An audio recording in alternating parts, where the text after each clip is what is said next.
तीन शहरों के नगर निगम के चुनाव में सबसे ज़्यादा अगर कहीं पर घमासान है तो वो सोनीपत नगर निगम है। सोनीपत नगर निगम के ऊपर बीजेपी और कांग्रेस दोनों की नज़र है। सोनीपत जहां पूर्व सीएम भूपेंद्र हुड्डा का पुराना गढ़ है, वहीं पर बीजेपी 2025 के बाई इलेक्शन की तरह एक बार फिर से जीत का परचम फहराकर यहां पर अपना दबदबा कायम करना चाहती है।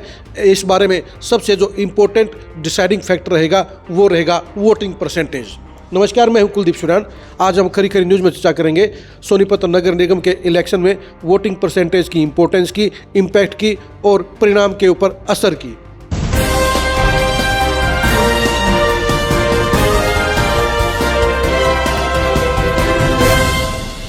दो 2025 के नगर निगम के मेयर के बाई इलेक्शन में सोनीपत में महज 28.7% वोट पड़े थे और इस बेहद कम वोटिंग परसेंटेज में बीजेपी के राजीव जैन लगभग 35,000 वोटों से चुनाव जीत गए थे।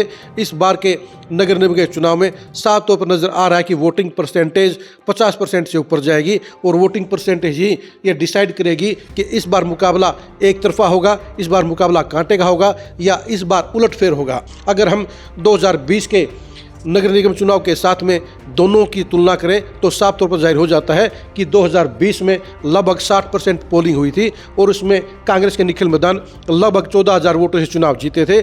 यानी अगर वोटिंग परसेंटेज 55% से ज़्यादा जाती है तो कांग्रेस की जीत के आसार बन जाते हैं और अगर वोटिंग परसेंटेज 50% से नीचे जाती है तो फिर बीजेपी की जीत के दावे बढ़ जाते हैं। अब देखने की बात यह रहेगी कि इस बार वोटिंग परसेंटेज 50% से कम रहता है या 50% से ज़्यादा रहता है। 2025 के बाई इलेक्शन के अंदर वोटिंग परसेंटेज कम रहने की सबसे बड़ी वजह ये थी कि कांग्रेस के वोटरों और सपोर्टरों का पूरी तरह से मन हताश था।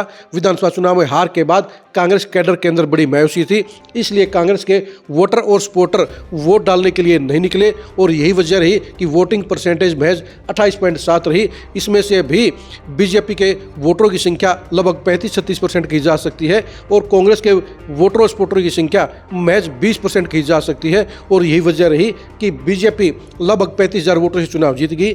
लेकिन अभी जो चुनावी माहौल सोनीपत में देखने को मिल रहा है वो साफ तौर पर इस बात की तरफ इशारा कर रहा है कि वोटिंग परसेंटेज 50% से ज़्यादा जाएगी और अगर ये 60% तक पहुंच गई तो फिर कांग्रेस उलटफेर के पोजीशन में आ जाएगी।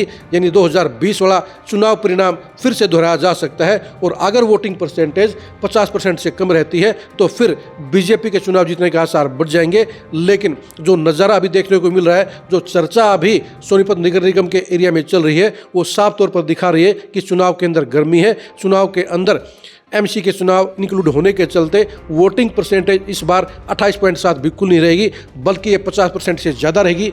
देखने की बात ये रहेगी कि वो 50 रहेगी, 55 रहेगी, 60 रहेगी या 65 रहेगी। यानी वोटिंग परसेंटेज ही तय करेगी कि अब की बार सोनीपत नगर निगम के अंदर किसका परचम फहराया जाएगा, कौन सी पार्टी आगे रहेगी, कौन सी पार्टी पिछाड़ी रहेगी, कौन सी पार्टी का मेयर बनेगा, कौन सी पार्टी के ज़्यादा पार्षद बनेंगे।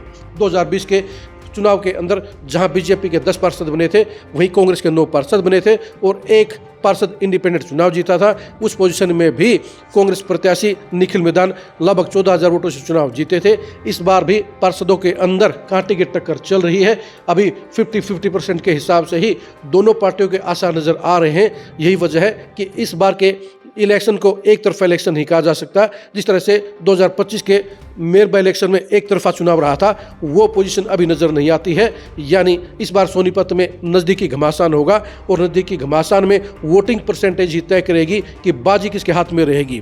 आप सोनीपत नगर निगम के मेयर के चुनाव में इस बार किसे जीत का ज़्यादा दावेदार मानते हैं, कमेंट करके जरूर बताइए।